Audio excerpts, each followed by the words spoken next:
Hi guys, kamusta na kayong lahat dyan? Magandang umaga, magandang tanghali at magandang gabi po sa ating lahat. At so for today's video guys is pag-uusapan natin yung usapang pagtulong. Ayan yung topic natin guys, no? So mostly kasi sa atin sa Pilipinas, tayong mga Pilipino kasi pag nakapag-abroad tayo is every month na tayo nagpapadala. Kung may mga anak kayo, may mga magulang kayong tumanda na walang pera, kailangan nyo silang tulungan. So may hangganan ba ang pagtulong? Yes guys, may hangganan din ang pagtulong at may limit din po ang pagtulong, no? Hindi naman forever na kaya nating tumulong. May darating at darating din ang time na magi-stop tayo. So ang pagtulong kasi guys is yung every month na may allowance sila sa inyo, hindi po yun pagtulong, no? So kasi guys, pag ganun lang nangyayari, nagiging tamad na yung tao, no? Kasi bakit pa siya magtatrabaho kung every month naman siyang may pera, no, may nagpapadala sa kanya. So para kasi sa family namin guys is tumulong kami, which is binigyan namin sila ng tricycle kaya kahit papaano is hindi sila hingi ng pera sa amin every month. So dahil sa mindset nila, nung na fully paid namin yung tricycle is ibinenta nila guys. Nung ibinenta nila is kumuha na naman sila ng hulugan at gusto na naman nila kami magbayad noon. So ayun talaga ang pagtulong guys, no. So nagiging nagiging abuse na sila. So may time talaga na kailangan mo rin isipin yung sarili mo na nakikita mo na yung boundaries na kailangan stop na, nakakapagod na rin kasi guys na tumulong sa mga taong hindi nila tinutulungan yung sarili nila. Yung para bang iaasa na lang nila yung buong buhay nila doon sa mga taong nasa ibang bansa. Yung mga problema nila, ang nag-holder ng problema nila is yung mga nasa ibang bansa. Ang tumutulong sa kanila is yung mga nasa ibang bansa. So kailangan na rin nating i-stop, no? Pag in-stop natin kasi guys, doon mo makikita talaga yung ugali ng tao, which is kung nakakaintindi sila or hindi. Doon mo talaga. Kasi guys, sa ating kasi mga Pilipino, doon mo makikita yung talagang tunay na ugali ng isang tao pag dumating na yung time na wala na silang nakukuhang pera sa'yo. Kasi guys, ang ugali natin, mabait lang tayo pag may use yung tao sa atin, di ba? Ganun lang ang ugali natin. Pag may kailangan tayo na ibibigay yung mga kailangan natin, na ibibigay yung mga needs natin, is mabait tayo sa kanila. Pero nag-change yun guys pag dumarating yung araw na hindi na sila nagbibigay sa'yo.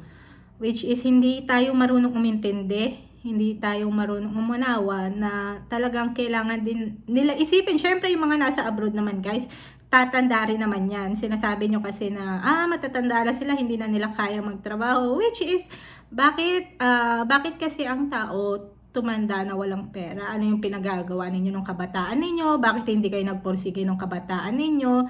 So, ganun yung mga mindset natin. Kasi guys, ang nakikita ko kasi sa ugali natin mga Pilipino is, kasi may mga anak tayo. Yes, may mga anak tayo, kaya minsan nagiging tamad na tayo.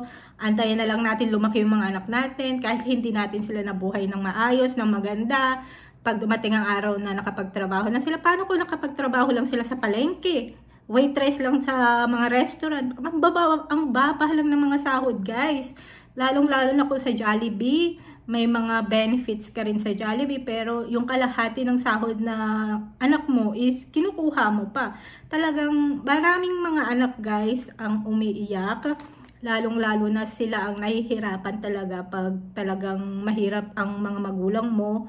Yung hindi sila nagpursiging magtrabaho ng kabataan nila, yung mga anak talaga ang magsasuffer guys. Kasi yung mga magulang siguro centuries ago, wala kayong family planning, kung ilan ang anak ninyo, kung kaya nyo ba silang buhayin. Kasi mostly sa mga may hirap na pamilya guys, ang dami nilang anak at all. Tingnan nyo sa mga poor area dyan sa Pilipinas, yung mga anak nila at 2, 4, 6 pa, minsan 11 pa, pero hindi nila nakakayang buhayin. Kasi ang mga utak kasi natin mga Pilipino is darating ang araw na makakapagtrabaho yung mga anak natin, at pag nagtrabaho sila, yung sahod nila is kukunin natin.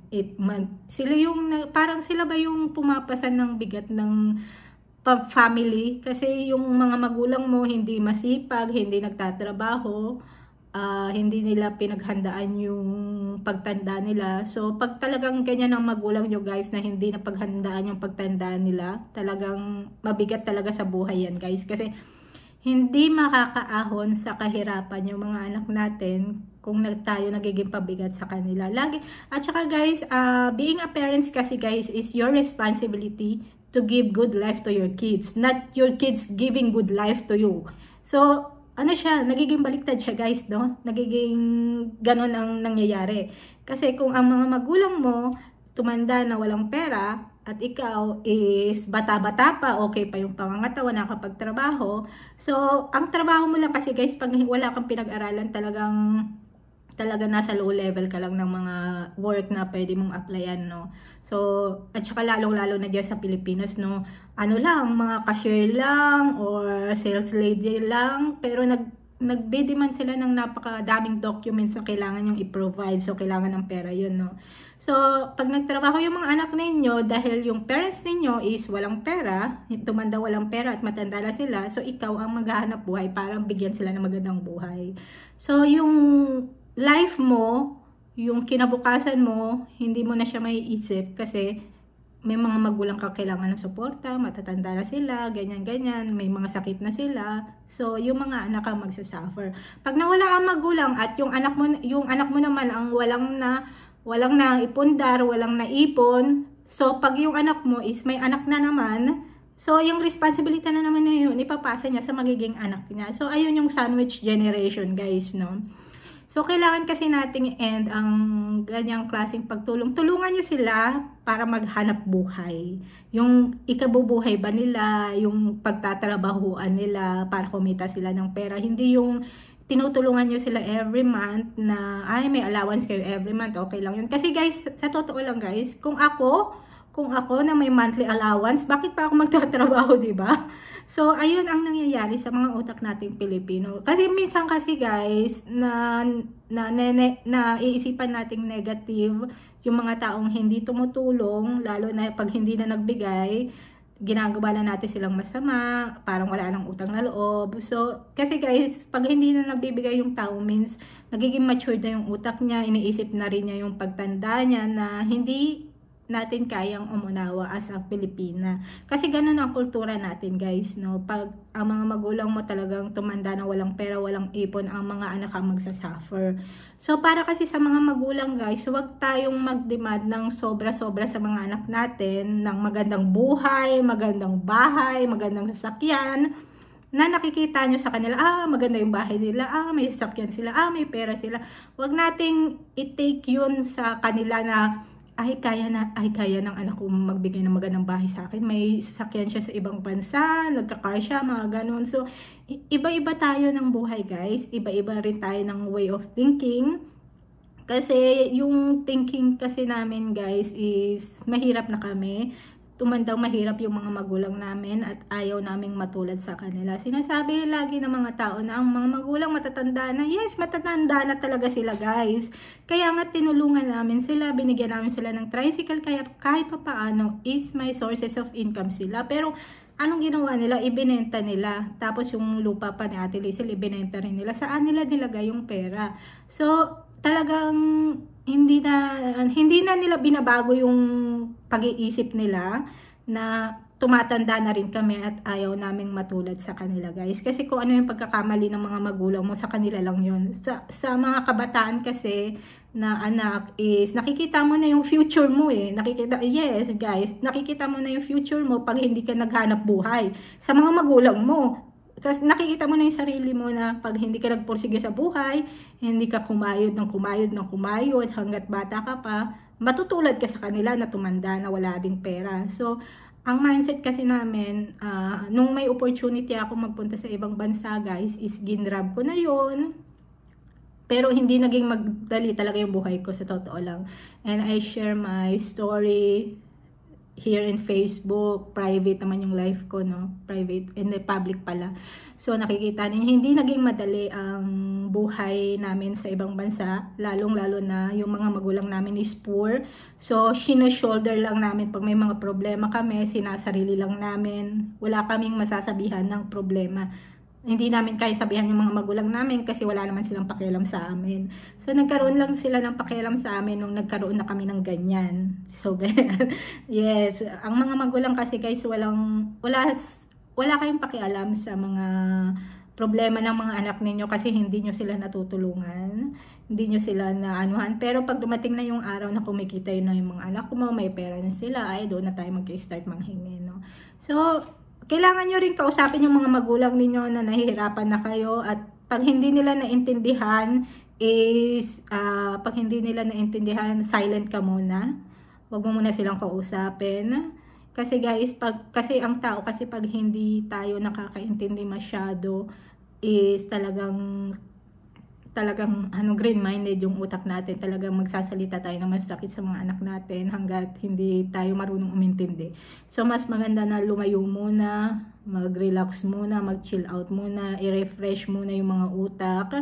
Kasi pag ang tao galit, talagang nasasabi nila yung mga dapat hindi nila sinasabi sa'yo.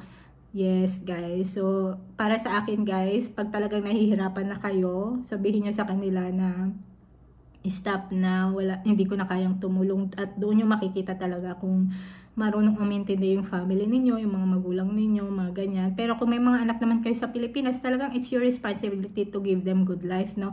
Pero hindi lang naman porket ikaw ang babae, ikaw ang nasa ibang bansa, is ikaw ang mag-shoulder lahat, no? Pag may asawa ka sa Pilipinas, kailangan ka rin niya tulungan, kailangan din niya mamasada, magtulungan kayo, di ba? Kasi sa family namin, ang nakikita namin is kami ang shoulder ng problema namin. Problema nila doon na nagki-create sila ng problema at kami yung solusyon. So, nakakapagod din guys, no? Kasi hindi naman kami robotic na hindi napapagod sa buhay. Darating at darating din ang araw na tatanda din kami at ayaw naming tumanda na walang pera. So, para sa akin guys, pag nahihirapan na kayo, kausapin nyo sila, kausapin nyo yung mga magulang ninyo na hindi na namin kayo kayang sustentuhan, hindi na namin kayo kayang bigyan ng pera. It's time to us to build our life. Kailangan din, kasi guys, ang tagal na namin sa ibang bansa, wala kaming napundar na bahay, o kahit na wala kaming naipundar guys, savings lang meron kami. Pero kasi guys, tulong kami ng tulong, sa totoo lang. Tulong kami, bigay kami ng bigay. Kahit na onti lang yung natitira sa amin, okay lang basta may maitulong kami. Pero pangit pala yun guys. Kasi doon mo makikita talaga yung ugali ng tao pag wala na silang nakukuhang pera sa'yo. So, yung mga mindset natin guys is, tawag doon, i-open natin masyado, no? Wag natin i-close na, mga anak ako, sila na dapat ang bubuhay sa akin. Wag ganun guys, kasi kahit na anak nyo rin sila, darating din ang time na tatanda sila, at pag hindi nila inisip yung future nila, kinabukasan nila, matutulad din sila sa inyo, sa mga magulang na walang naipon.